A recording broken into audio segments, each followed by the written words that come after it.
Amara made her way into the place she had once lived with her mother, her eyes scanning the surroundings, confusion clouding her mind as she wondered why she had ended up there. The place looked exactly as she had left it.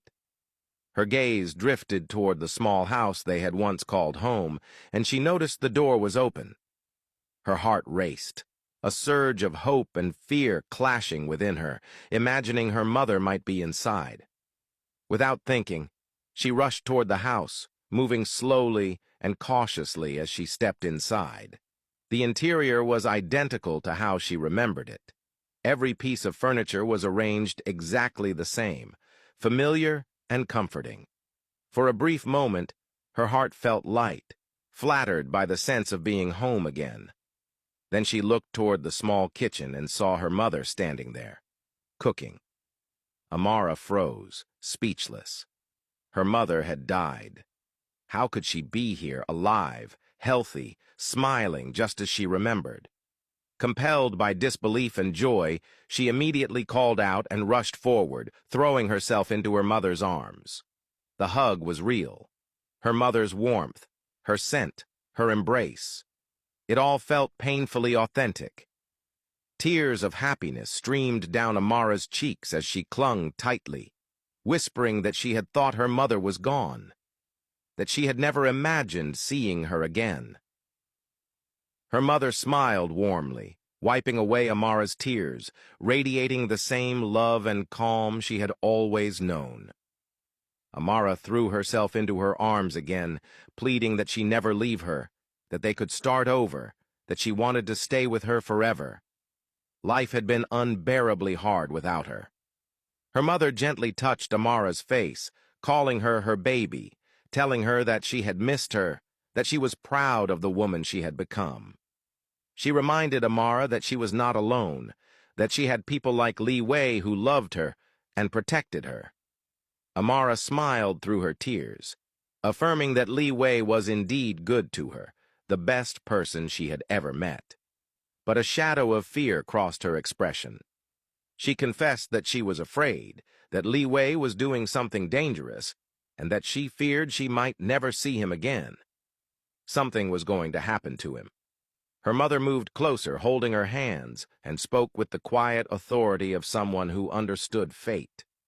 She told her that she and liwei were destined, their lives intertwined like the sky and the moon, impossible to separate.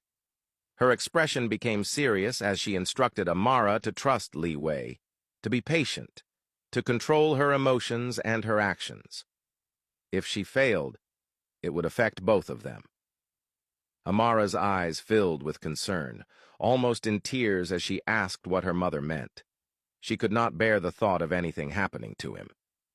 Her mother held her hands firmly, wiping away her tears with a calm smile. She told her that only Amara's trust, patience, and control could determine liwei's victory or downfall. She repeated insistently, urging her to trust liwei, to control her emotions, to remain patient. Slowly, her mother's figure began to fade. Amara tried desperately to hold on to her, shouting for her not to leave, but her mother's presence dissolved entirely. Amara awoke abruptly, sitting up in her bed, her body drenched in sweat. It had been a dream. Relief and despair collided as she realized the impossible reunion had been nothing but a figment of her mind. Momo, sitting beside her, immediately asked if she was okay. Amara remained silent for a moment, gathering herself, before explaining that it had only been a dream. Momo, relieved, pulled her into an embrace, urging her to calm herself. But Amara's mind lingered on the dream, replaying her mother's words. Trust liwei. What could it mean? What was going to happen? Meanwhile, far away, Master Shen stood before the masked men. The air was thick with tension, heavy and suffocating.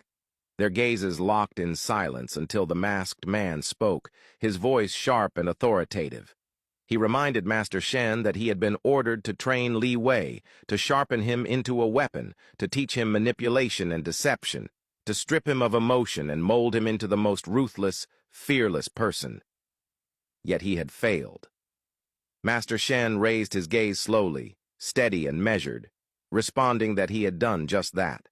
Liwei had shown strength, killing without mercy, and had followed the instructions exactly. But the masked man's voice cut through, accusing him of failing to eliminate Liwei's emotions. He asked why Liwei allowed himself to love, to be softened by a woman, when he had been promised a man devoid of emotion, ready to act with his head and not his heart. Master Shen remained silent, thoughtful, before finally speaking. Liwei was just a child. To strip him of all emotion would have been dangerous, inhumane. He had removed enough to train him, but not so much as to destroy him. The masked man's fury exploded. He struck Master Shen across the face, leaning in to accuse him of attachment, of forgetting his duty, forgetting who the real master was.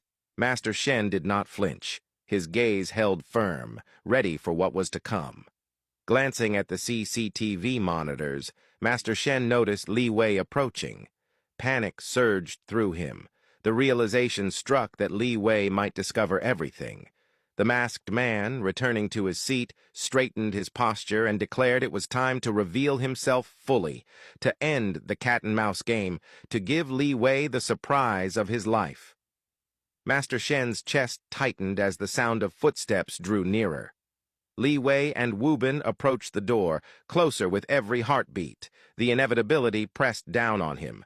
There was no escape this time. Then the door burst open. Liwei entered, Wubin beside him. His eyes locked on Master Shen, who stood before the masked man, the tension in the room snapping like a live wire.